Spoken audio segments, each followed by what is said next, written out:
Hey, assistant coach, how are you guys doing? It is me, Johnny Sports, and welcome on the first video of the weekend. If you guys smash over 2,500 likes, I will upload another video today. Yes, I'll do that for you guys, and it will be a Liverpool Career Mode episode, so you can look forward to that one.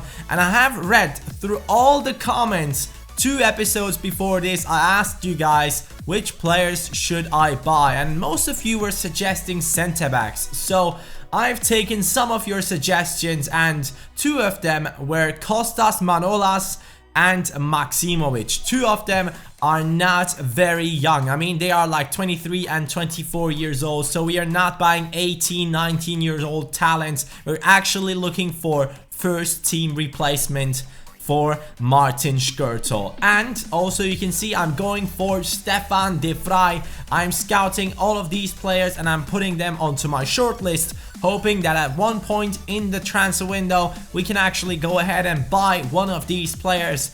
But there was also one player that I personally wanted to try out, Andre Gomes. He was like the only option for the center midfield position I was actually really interested in. He's a 6'2" tall player from Valencia, 22 years old, and I believe he would be a really good center midfielder for our team. Manchester City against Liverpool. That is the match that we have to play today. It is in the Capital One Cup quarter-final, and it will be a very important match for our club because we have beaten Manchester United to get into this round, and now we have the other club from Manchester playing against us, and hopefully we'll be able to get past them. We are starting off with Coutinho, who smashes it right onto Joe Hart. Now Manchester City with their first attack. Yaya Toure has a lot of space and he can take that shot, but luckily it was his weak foot, because from that range normally Yaya just smacks it into the top right, top left corner, and Coutinho is still trying to do the same. Manchester City was really good in defending, so I had to take long shots. 3 shots, 3 on target, 55% possession for Liverpool. This is actually the first time in a long time that I had more possession than the legendary CPU. 62nd minute. They are once again trying to get an attack in, and it is Müller with the pass to Nasri, and Nasri 1-0 to Manchester City at our home ground, and that is something not everyone was expecting. I mean, I was dominating the first half and I was looking forward to score some goals, so I just had to go on and try my best to score now in order to get the equalizer. 67th minute that was, James Milner with the shot, and now we are actually in the 88th minute. Alberto Moreno with the pass back to Roberto Firmino, and once again the shot just lands in front of Joe Hart. I just couldn't get past City's defense, and that is the reason why we lost against them, boys. We sadly have not been able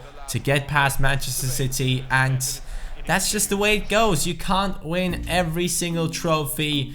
And right now, I know that the morale in the team is going down, but hopefully we'll be able to get it back up. And we actually had to reach the final in the domestic cup because that is our objective. So now the FA Cup is the only opportunity for Liverpool to get into a final in order to achieve that objective. And in the league, Arsenal has overtaken us. Yes, they do have 2 games more than us, but they have overtaken us. We still have to play those 2 games. And also, Diego Costa has overtaken Benteke. Same with Rooney. So what is going on? We have just lost against Manchester City and now everyone is getting past us in the league. That cannot happen. Watford is our opponent, and in this match I wanted the 3 points and a convincing win for my youngsters. Yes, the youngsters are playing once again because I want to keep my first team fit. Danny Ings in the striking position, Origi Gabriel on the wings, Emre Can Lallana in the center midfield position, and Leiva in the CDM position. The rest of the team you could just see it right there. But we do start off in the 31st minute with Divock Origi, who's getting past everyone, passing it back over to Lucas. Lucas does find his teammate Lallana, and I actually thought that went in. Like, when I took that shot, I stood up and thought, oh my god, it actually went in, but it didn't. Now they are on the attack. Dini gets a deflection, and then smashes it into the top right corner. So Watford have taken the lead. I seriously could not believe it. I was doing so well once again, just like against Manchester City. Now Gabriel one-on-one, and Gomez, come on, let it get past you, bro. Just help a brother out. Emre Can, what a great pass into the middle, not offside. Origi, and he gets taken down. So we do get a penalty in the 70th minute after Emre Can has passed it through to Origi, and Gabriel is taking it. Gabriel, top left corner. We are back into this match. I'm taking these penalties with Gabriel because he has an 80 rating on his penalties. It's just not that I'm preferring him as a penalty taker, no. It's just that he has the highest rating in the squad right now. Daniel Sturridge, James Milner and Jordan Ibe are now joining into the squad to get that second goal in order to get us the 3 points. And there it is, James Milner with the pass through to Lallana. Could be the hero in this match. Lallana one-on-one against the keeper. And I don't know what to say now. Come on. Oh man, Lallana, you could have been such a hero. But props to the keeper, man. How did he save that one? Lallana did not take a bad shot. It was not straight onto the goalkeeper. It was actually going for the top right corner. But we do have another chance. But it still doesn't go in.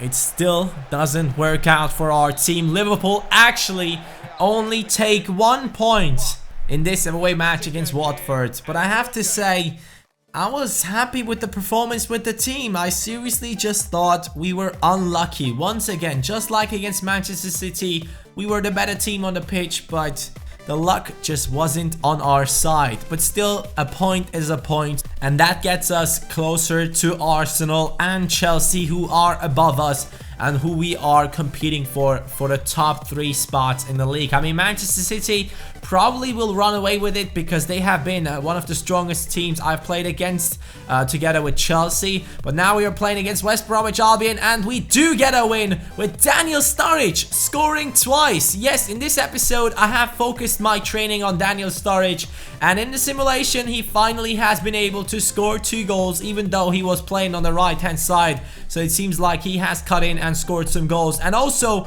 Coutinho scores the only goal against Leicester. We had 2 easy matches at home, so I decided to go ahead and simulate them, and we have gotten 6 points out of those 2 matches. So now our team is back on top form, but sadly Martin Skrtel is now on an injury. And also another good message, Lucas Leiva is happy to stay. That is a good message. I want to keep him in the squad because I feel like he will be a good player for the bench and also especially for the reserves team. Daniel Sturridge, still, it takes a long time for him to go up by 1 rating because he's already like kind of old. He has not really the highest potential, so it will take some time to get him to an 84 and improve his finishing and all that stuff. But currently you can take a look at this team. This is the team I will be using for the next match because my first 11 has been playing in the last 2 simulation matches against Leicester City and West Bromwich, and now only 2 days after the game against Leicester we had to play against our next opponent,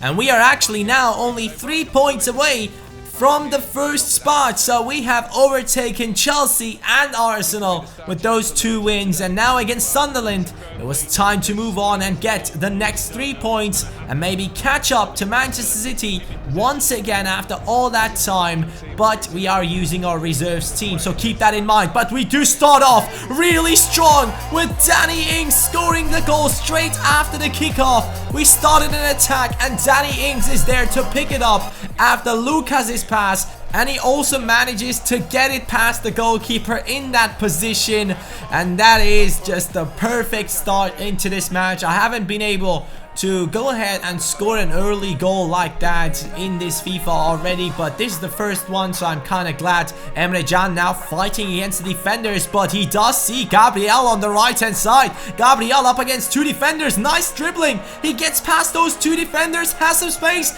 takes the shot and makes it 2-0. 28th minute, Gabriel with an amazing run after the pass of Emre Can, who has been fighting against a couple of defenders there to be able to pass it to Gabriel, and Gabriel just got past 2 defenders in an amazing way, not really using skills, just the normal dribbling. I did press the left trigger and the right trigger at the same time because that allowed me to do the controlled dribbling, and with Gabriel it just worked out perfectly.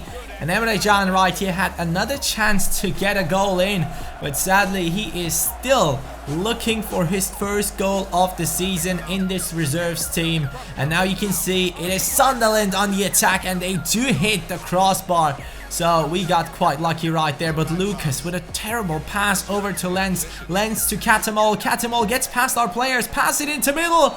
And Jose Enrique gives away a penalty, and this time, let me tell you this penalty, that was a penalty, because look at this. Jose Enrique could have broken his leg right there with that attack. We were quite lucky to not get a red card in that position. Dragowski taunting his opponent, and he actually gets there. He just showed the opponent, hey, take the shot into the top left corner. From my angle, I mean from the angle of Dragowski, for us it was the top right, and then he took the shot over there and Dragowski got to it. So it is a clean sheet for him and a 2-0 victory for the youngsters who have been able to get past Sunderland. So overall the team is probably very happy about that win, but we are moving into the transfer window. Yes, finally.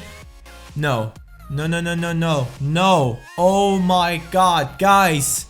Coutinho is injured. It is a horrible injury during training. He has torn his ACL and he is gone for 4 months. And we just got into January. That's basically the season done for Coutinho.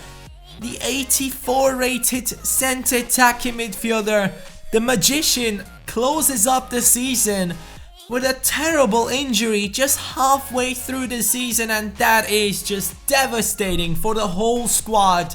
I mean, he will be back on the 1st of May. Just imagine that. Imagine that. That takes a long time for him to get back into the squad, and when he gets back, there's only like 3 more games to be played.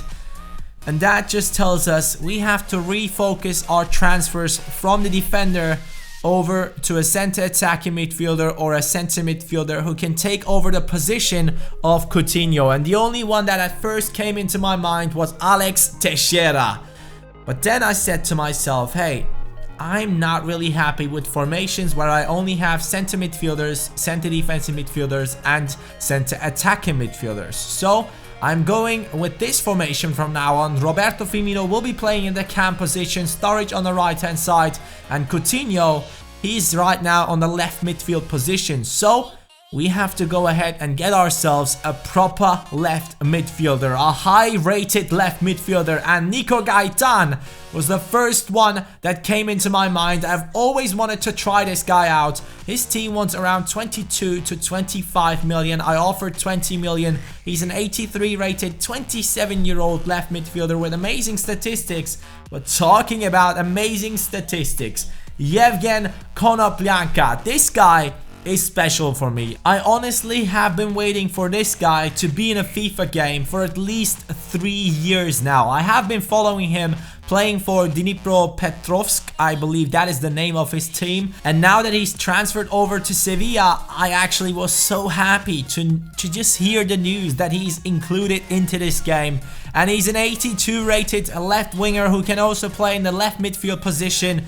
And that would be a choice. Or Andre Carrillo, the 5-star skiller, the new 5-star skiller in this game. And that is also an option for you guys. So it's your turn, assistant coaches. Do you want me to keep the formation as it was before and get Alex Teixeira? Do you want me to get the new beast in the FIFA game, which is Yevgen Konoplyanka? Or do you want me to get a proper left midfield player, which is Nico Gaitan? So Carrillo sadly didn't work out. His team just basically said no, we don't want to negotiate, but all the other teams said yes, we can still negotiate. So I offered around 25 million for everyone, and every one of these teams will be accepting those offers. So guys, you have the decision. Tell me in the comments down below which player I should buy, and also there's a straw poll, don't forget about that one. You have to vote which player I should get. I'm really looking forward to see what you guys decide on. And also Jose Enrique, who has been causing at least 2 penalties this season, is departing the club at the end of the season, which is not bad. I could have sold him, yes, but I don't believe that anyone would pay anything for him. Joe Gomez will be in the team in next season, so we can look forward to train him up to be a proper backup in the left back position. So guys, go ahead and vote, leave your comments, and also smash that like button for the next episode today, in which you will see the new transfer of Liverpool, and you guys will decide on that one. And now enjoy the player of the episode, Gabriel, who got us the 3 points in that last match.